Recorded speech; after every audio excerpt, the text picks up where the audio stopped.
মানুষের সমাহার।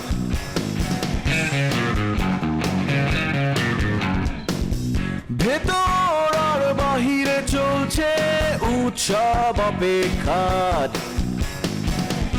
এই শহরের হাজারো বাড়ির মতো নিয়ে হাসি কান্নার গল্প যত, এই শহরের হাজারো বাড়ির মতো নিয়ে হাসি কান্নার গল্প যত, প্রতিবার এখানে বেজে যায় calling bell, calling bell, calling bell, calling bell, calling bell.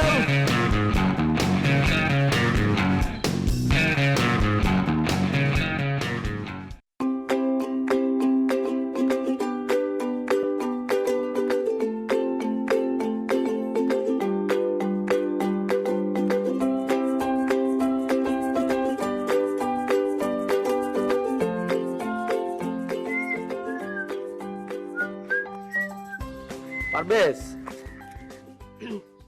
কেমন আছো ভাইয়া? এই তো ভাই ভালো, আপনি কেমন আছেন? আচ্ছা ব্যাপার কি ভাই, আপনার লাগালে এইসব জায়গায় দেওয়া হয় কেন? আপনার কি বাসা বাড়ি নাই নাকি? সারা দিন রাস্তার মধ্যে থাকেন নাকি? এটা কোনো কথা কইলা ভাই? বাপে একটা 4 তলা বাড়ি বানাই দিয়ে গেছে, কোনো পোলাবেন নেই, আমি একলা, একটা দোকান দিছে, তাই সারাদিন আমার কাছে অফুরন্ত সময়। সময় অনেক থাকা ভালো। তুমি এনে কি করো? এমনি জিগাইতেছেন কেন? আপনি কি আমরা সন্দেহ করেন নাকি? এটা কোনো কথা কইলা? তোমার মতো একটা ভালো পোলা আছে এই এলাকায়? হ্যাঁ, তোমার কারে পছন্দ আমার কও না, খালি আঙ্গুল দিয়ে খালি দেখাই দিবা, বাকিটা আমি দেখতেছি। আঙ্গুল দিয়ে দেয় লইব? কইলামই তো। নিস্তালা অথই, ব্যুরো অফ স্ট্যাটিস্টিক্স। আরে ওর বাপের লগে আমার খুব ভালো সম্পর্ক। কি করতে হবে আমার খালি কও না তুমি। কি আর করবেন, আমার বউ একটু দেখে শুনে রাখবেন। বউ মানে? বউ মানে বউ। বিয়ে করলো কবে? সাম্প্রতিক। এই যে তুমি আমিন পরিবারেরই একটা সমস্যা, সবাই না জানায় বিয়ে করবো, পরে জানতে পারি তারা নাকি বিয়ে করে বউ নিয়ে বাসায় উঠছে। না না, আপনি আমিন পরিবারের দোষ দিয়েন না, ঠিক আছে? পারভেজ আমিন কিন্তু অন্যরকম ছেলে। দাওয়াত তো পাই না। এটা তো আপনার ভাগ্যের সমস্যা, একটা বিয়েও খাইতে পারেন না আপনি। আজ এরা বিয়ে খাইতে পারেন, এর লেখা দাওয়াতের বিয়ে খাইতে পারেন না। এতক্ষণে আমার মাথায় কাজ করছে, ইলিয়াস কাঞ্চন কি লেগে এনে গুড় গুড় গুড় গুড় করে। হ্যাঁ, এই তোমার বিয়ের সাক্ষী আছিল কে? ইলিয়াস। এটা বাচ্চা পোলা, আর বয়স হয়েছে? তুমি আমারে বললা না একবারও? না না ভাই, ব্যাপারটা বোঝার চেষ্টা করুন। ওরা দেখলে মনে হয় না ওর বয়স নাই, কিন্তু ওর আসলে বয়স আছে। তুমি আমারে লয়ে যেতা। ভাই আপনি কিছু মনে করেন না ভাই, আমি নেক্সট আরেকটা বিয়ে করব, ওই না আপনার সাক্ষী নিব। আরেকটা বিয়া? মানে একই বিয়েটা, এটা আবার অফিসিয়ালি আরেকবার হবে তো। এটা তো আমরা নিজেরা করছি, এটা গোপন, কনফিডেন্সিয়াল, হলেও কাউকে আবার বলতে চান নাকি? তোমার কি মাথা খারাপ হয়েছে? আচ্ছা আমার দিকে কি মনে হয় আমি ওই টাইপের পোলা? না না না, তা কেন মনে হবে? আপনি তো খুব ভালো মানুষ। এবার বুঝতে পারছি ইলিয়াস এনে কি লেগে গুড় গুড় করতো, বুঝছো? কোনো সমস্যা নাই, তুমি একটা কাজ করো, তাহলে ইলিয়াস আর আমি মিলেই তো ডিউটিটা দিতে পারি। আমার তো অনেক সময়। ইলিয়াস একটা কাজ করুক, ইলিয়াস মহিলা কলেজের সামনে ডিউটি ঢুক, আর আমি বাসার সামনে, ঠিক আছে? তোমার যত খোঁজ খবর আছে সব আমি পৌঁছে দেবো, তুমি টেনশন করো না, ঠিক আছে? ভালোই হলো। তাহলে এক কাজ করেন, এই শিফটটা আপনি করে ফেলেন, আর ইলিয়াসের লোক একটা যোগাযোগ রেখে রোস্টার করে আপনারা মিলে ডিউটিটা করে ফেলেন, ঠিক আছে? তাহলে আমি যাই।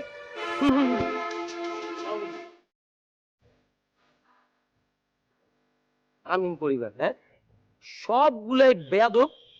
ইদানিং দেখতেছি সবগুলোর চরিত্র দেখা সমস্যা যাচ্ছে। 2টা করে বিয়ে করবো, আবার তো বিয়ে তো করে ফেলাইলাম, একটা তো দাওয়াত দেস না, আবার বেয়াদব গুলা জানি কিনা।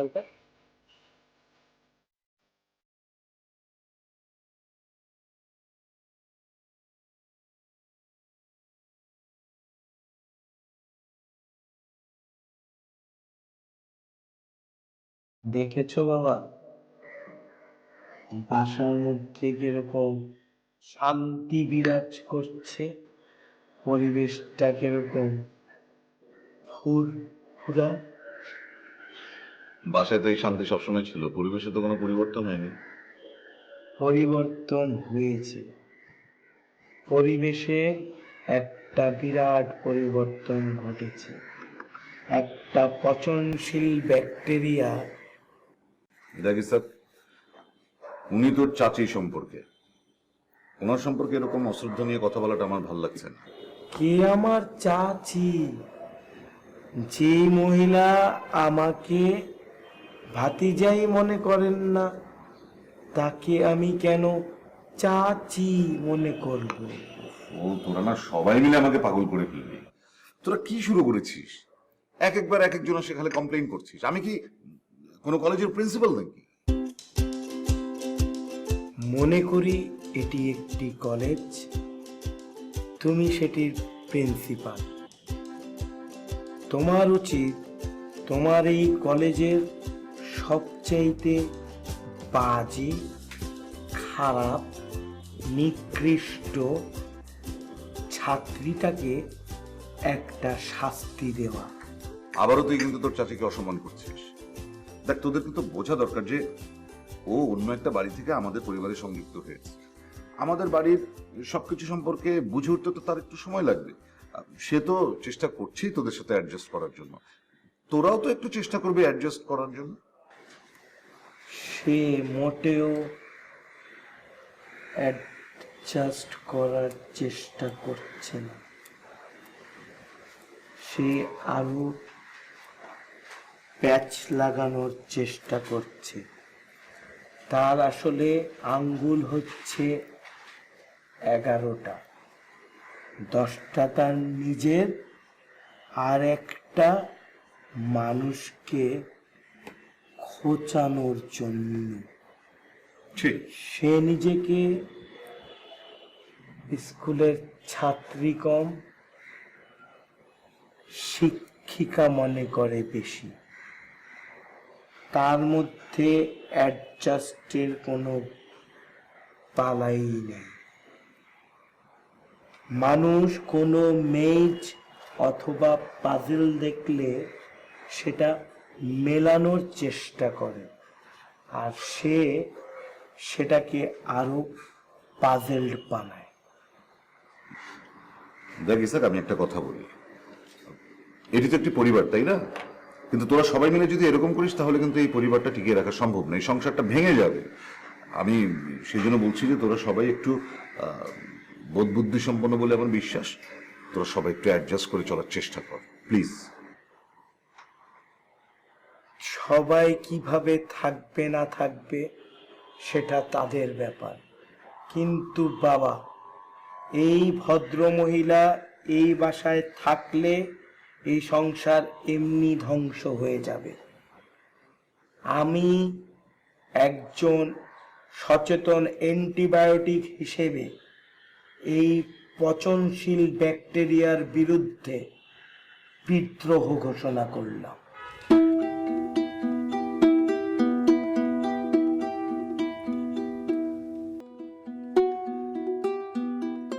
আন্টি, তোমার কাছে অ্যাসিডিটির কোনো ওষুধ আছে? দেখতে হবে। কেন, কি হয়েছে? না মানে আমার খুব অ্যাসিড ফর্ম করছে, প্রতিদিন এত ঝাল দাও তরকারিতে, এই ঝাল খেয়ে খেয়ে আমার এত কষ্ট হচ্ছে যে আমি আর কন্ট্রোল করতে পারছি না, আমার ওষুধ লাগবে। ঝাল আমাদের বাসার তরকারিতে? আমরা তো একদমই ঝাল খাই না। আমরা তো লাল গুঁড়া মরিচও ইউজ করি না, সবসময় কাঁচা মরিচ। তোমরা নিজেরা খাও তো, বুঝতে পারো না। তুমি সবসময় রান্না করো, একঘেয়ে হয়ে গেছে ব্যাপারটা, সেই জন্যই বুঝতে পারো না। আর আমি তো ছোটবেলা থেকে একদমই ঝাল খাই না, ঝাল খেলে আমার মেজাজ একেবারে তিরিক্ষি হয়ে থাকে। চাচি, তুমি একটা কাজ করতে পারো, আমি তোমাকে একটা উপায় বলি। তুমি রোজ সকালে ওঠার পরে 1 চামচ করে মধু খেয়ে দেখো, দেখবে তোমার মেজাজ একদম তিরিক্ষি থাকবে না। আন্টি, তুমি দেখি ভালো যোগ করো। হ্যাঁ, আমাদের বাসার তরকারিতে ঝাল, সেটা যদি সম্ভব হতে পারে তাহলে মধু খেতে বলাটাও যোগ হতে পারে।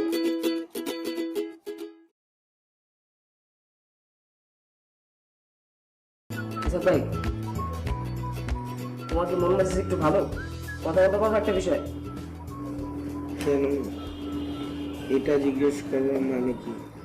কিছু নিয়ে কথা বলতে চাইলে এমনি তো বলতে পারিস।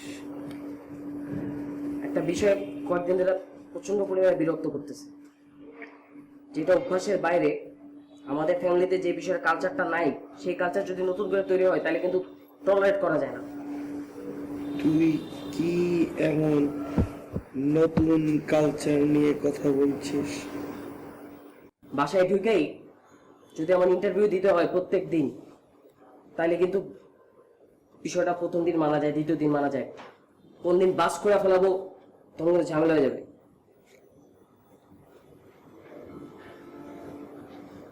আমি না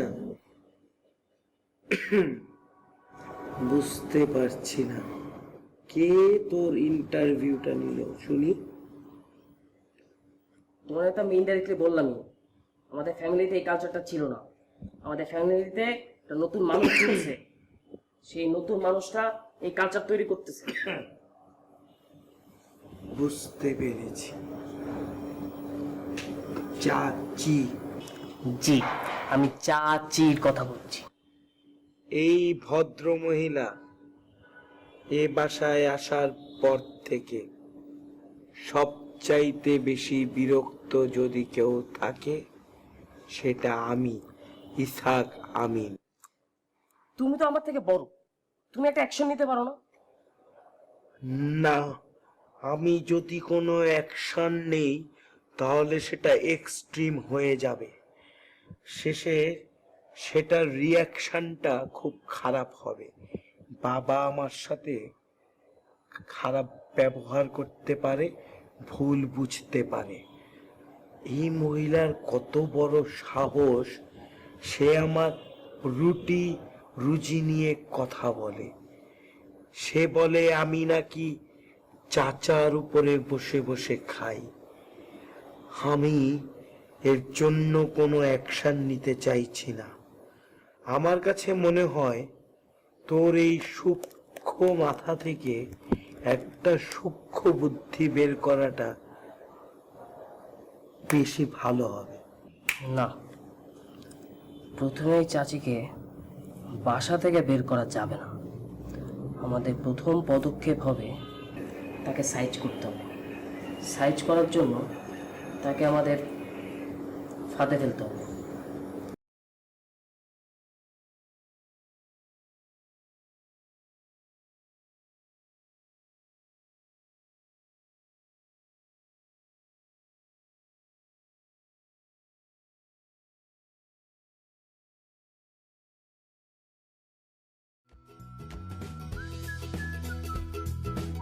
আমি তো সাংবাদিক মানুষ, আমাকে যেখানে সেখানে দেখা যায়। ও হ্যাঁ, আপনি তো সাংবাদিক, তাই তো বলি আপনি এখানে কি করেন? কি অবস্থা, বাসার সবাই কেমন আছে? বাসা, ও আপনাদের কেমন চলতেছে? আমাদের মানে? না মানে কিছু না, থাক বাদ দেন। তো ইসাক ভাইয়ের সাথে কথাবার্তা হয়, দেখা হয়? হ্যাঁ, দেখা হয়, মাঝে মাঝে কথা হয়, বাট উনি একটু কেমন যেন আজব, তাই না? কেমন মানে? মানে কেমন করে যেন স্লো হাঁটে, কথা বলে, আমার সাথে তাল মেলানো খুবই ডিফিকাল্ট। ও আচ্ছা, ব্যাপারটা আমি বুঝতে পারছি। আসলে হয়েছে কি, ইসাক ভাই তো আর আগের মতো নাই। প্রায় 10-15 বছর আগে একটা মর্মান্তিক ঘটনা ঘটেছে। এই ঘটনাটা আমি সবাইকে বলতে চাই না, তারপর আপনি যেহেতু ওনার অনেক ক্লোজ, আপনাকে বলি। তো আমরা তখন একটা কলোনির দোতলা বিল্ডিংয়ে থাকি, কনস্ট্রাকশন চলছে, নিচে বালু ঠালু ইট টিট অনেক ছিল। তো ছাদের উপরে আমরা ক্রিকেট খেলছিলাম। ইসাক ভাইয়ের বন্ধু বান্ধব, আমার অনেক বন্ধু বান্ধব, ভাই ব্রাদার অনেকেই ছিল। তা আমি ব্যাটিং করছি, ইসাক ভাই ফিল্ডিংয়ে দাঁড়ানো ছিল। হঠাৎ করে একটা স্লো বল আসে, আমিও তো 6 মারি ধাপ করে।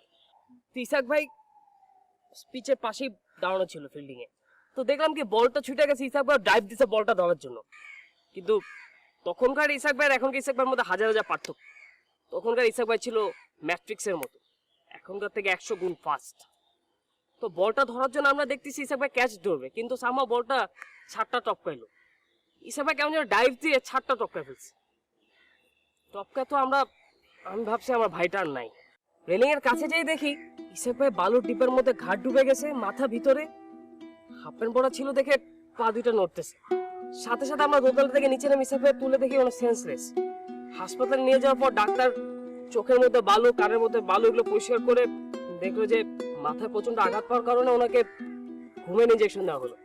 ঘুম থেকে ওঠার পর ইসাক ভাই আর আগের মতো থাকলো না। ওই 100 গুণ স্পিড আর ইসাক ভাইয়ের মধ্যে খুঁজে পাইলাম না।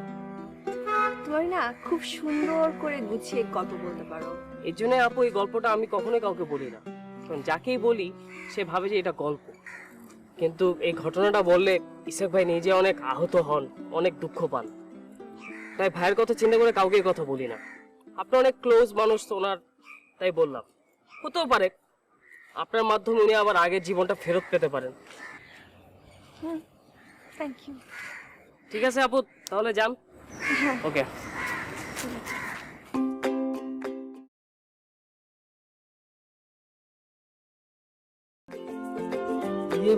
লিপি, তোমার মোবাইলটা একটু দাও তো। স্যার আপনার ফোনে কি হয়েছে? আচ্ছা লাগবে না, বাদ দাও বাদ দাও, আসলে আমরা ফাইনাল অ্যাকাউন্টটা শেষ করি। না না না লাগবে না, ঠিক আছে, একটা জরুরি কল করা দরকার ছিল, পরে করে নেবো, সমস্যা নেই, আসলে আমরা শেষ করি। আপনার ফোনে টাকা নাই? আমার ফোন আসলে ওই পোস্টপেইড তো ওরা ওদের পলিসি অনুযায়ী আমার কিছু বিল ডিউ ছিল, তাই লাইনটা কেটে দিয়েছে। তো আমি রিচার্জ করে নিব, সমস্যা নেই। করেন, রিচার্জ করেন। না রিচার্জ করতাম, হয়েছে কি ওই আমার কাছে, আচ্ছা বাদ দাও, ঠিক আছে করে নিব, ঠিক আছে। আপনার বিল কত টাকা? বিল ওটা 550 মতো, 550 টাকা। সমস্যা নেই লিপি, আমি রিচার্জ করে নিবো আমরা। ঠিক আছে, আপনার বিলটা আমি দিয়ে দিব। হ্যাঁ তুমি বিল পে করে দিবে? হ্যাঁ, আপনার যে 500 কত জানেন, আমি 1000 টাকা দিব, আপনি বিল দিবেন আর বাকিটা আপনি ব্যালেন্স দিবেন। না না না না সেটা হয় না লিপি, তুমি 1000 হলো আমার স্টুডেন্ট, তোমার কাছ থেকে আমি এটা। স্যার আপনি না বলেন আমি আপনার ফ্রেন্ড, বন্ধু, তো আমি যখন টাকাটা দিব তখন ভাববেন আমি আপনার ফ্রেন্ড, আর যখন পড়াবেন তখন ভাববেন আমি আপনার স্টুডেন্ট। তো হ্যাঁ বন্ধু তো অবশ্যই বন্ধু, কিন্তু এটা খুবই বিব্রতকর আসলে, মানে এতগুলো টাকা তোমার কাছ থেকে নিব, সেটা শোধ করাও আবার একটা বার্ডেন হয়ে যাবে আমার জন্য, আমার মনে হয় না এটা ইটস এ গুড আইডিয়া। আচ্ছা আপনি শোধ দিতে চান, তাহলে এক কাজ করবেন, আপনি প্রত্যেকদিন 10 টাকা করে আমাকে কিস্তিতে দিবেন। প্রতিদিন 10 টাকা? হ্যাঁ ঠিক আছে, হ্যাঁ সেটা। নয়তো আপনি প্রত্যেকদিন আমার জন্য একটা করে চকলেট আনবেন। চকলেট, ওকে, সেটা করা যেতে পারে। আসলে তুমি না মানে বাড়াবাড়ি করো, এটা থ্যাংক ইউ, আমি খুবই উপকৃত হলাম। আসলে আমার এটা হতো না, বুঝছো, মানে ওরা যে কেন এটা করছে 2 মাস ধরে। ব্যাপার না স্যার, হয় মাঝে মধ্যে। আমি ইলিয়াস কাঞ্চন ভাইকে দিয়ে আপনার মোবাইলে ব্যালেন্স করি। থ্যাংক ইউ আসলে ট্রু বন্ধুর মতোই তুমি আসলে আমাকে অনেক অনেক হেল্প করো, থ্যাংক ইউ। আসলে আমরা শেষ করি আজকের মতো। একটু গল্প করি স্যার। হ্যাঁ করা যায়। তুমি কি টাকাটা আজকে দিতে পারবে আমাকে? বলে তোমার প্রবলেম? হ্যাঁ আজকেই দিব, টাকা না দিলে আপনার সাথে কথা বলবো কেমন করে লাগছে।